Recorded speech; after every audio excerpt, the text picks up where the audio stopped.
में अभी सर बता रहे थे, इतना संघर्ष करी है कि जब वो स्कूल जाती थी पढ़ाने के लिए, उनके ऊपर गोबर फेंका जाता था, उनके ऊपर कीचड़ फेंका जाता था, उसके बावजूद भी वो महिला अपने घर में नहीं रुकी, अपने घर में जा कर के रोती थी। उनके पति ने पूछा, तुम इतना जल्दी हार मान गई सावित्री? वो बोलती है, मुझे इस बात पे रोना नहीं आ रहा है कि लोग मेरे ऊपर कीचड़ फेंकते हैं, मुझे इस बात पे रोना आ रहा है कि मेरा समाज, एक पुरुष मेरा विरोध करता, मुझे समझ में आता क्योंकि वो पुरुष प्रधान समाज है। मेरा विरोध खुद एक महिला करती है।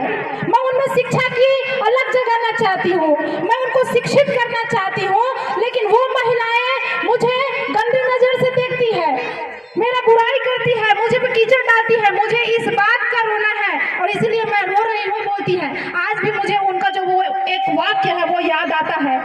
कहते हैं, आप अपनी जिंदगी में वो मुकाम हासिल कीजिए कि आपको किसी अन्य व्यक्ति का उदाहरण न देना पड़े। इसलिए मैंने उस वाक्यांश को पूरा करते हुए समाज में खुद एक उदाहरण बनी। हमारी मैडम बता रही थी कि आप जब समाज में कुछ करने के लिए जाते हैं, हम अकेले कैसे जाएं? हमारे मन में झिझक रहता है, हम अकेले कैसे आए, कोई नहीं आया है, कैसे करेंगे, किससे बातें करेंगे।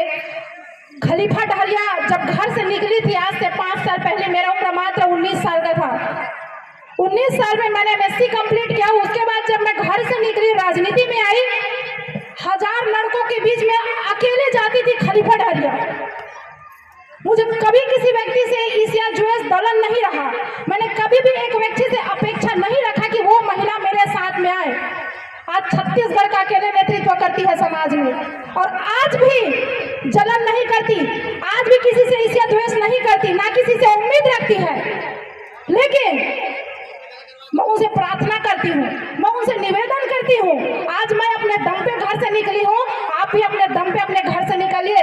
आपको छोटे बच्चे नहीं हो कि आपको कोई हाथ उठा करके आपके घर से बाहर लेकर के आएगा। आप उचित डिजर्व करते हैं, आप अपने घर से कदम तो रखिए।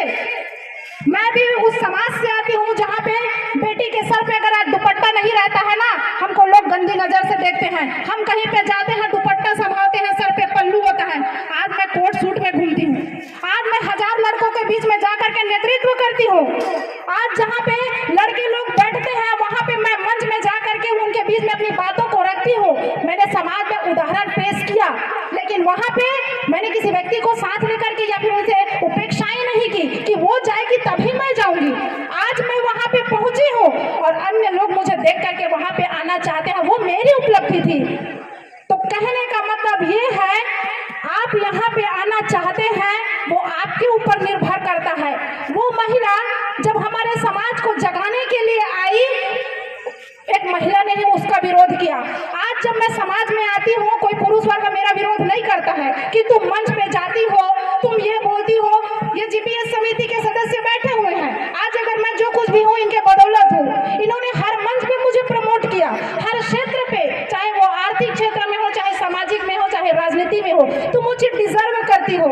आज मुझे दूसरा सावित्रीबाई फुले के रूप में समाज में स्थापित किया है, तो वो कोई महिला वर्ग नहीं थी, वो पुरुष वर्ग थे। लेकिन आज भी अगर मेरे चरित्र पे कोई बात करता है, अगर आज भी मेरे के ऊपर कोई दुविधावश बात करता है, वो सिर्फ महिलाएं होती है।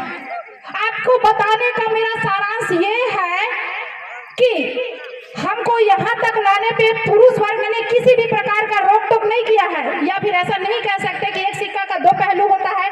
हालांकि कुछ व्यवस्थाएं थी जिसकी वजह से हमको पीछे हटने पड़ा, लेकिन हमारे समाज में सती प्रथा खत्म करने वाले कौन थे? बाल विवाह प्रथा खत्म करने वाले कौन थे? जमींदारी प्रथा खत्म करने वाले कौन थे? ये पुरुष प्रधान देश था। लेकिन इन सब चीजों को लागू करने वाले कौन थे? खुद महिला थे। आज जब एक महिला शादी करके आती है घर में, उसका पति, उसका ससुर उसको बदनाम नहीं करता है, वो लड़ाई नहीं करता है, उसकी सास लड़ाई करती है, उसकी ननंद लड़ाई करती है, उसकी देवरानी लड़ाई करती है, वो है तो महिला ही ना। कहने का मतलब ये है मेरे माता व बहनों, हमने अपने अस्तित्व को नहीं समझा। हम एक स्त्री को ही अपना सबसे बड़ा दुश्मन समझते हैं। हमने कभी ये चीजें नहीं समझा कि मैं एक स्त्री हूँ तो मेरी सबसे अच्छी जो सहेली होगी वो सिर्फ एक स्त्री ही हो सकती है। एक स्त्री हमेशा एक स्त्री को अपना दुश्मन ही समझते आई है। और यही कारण है कि हम पे जो प्रथाएं लादी गई थी वो हमारे राजी खुशी से लादी गई थी, कोई जबरदस्ती हम पे नहीं लादा गया था।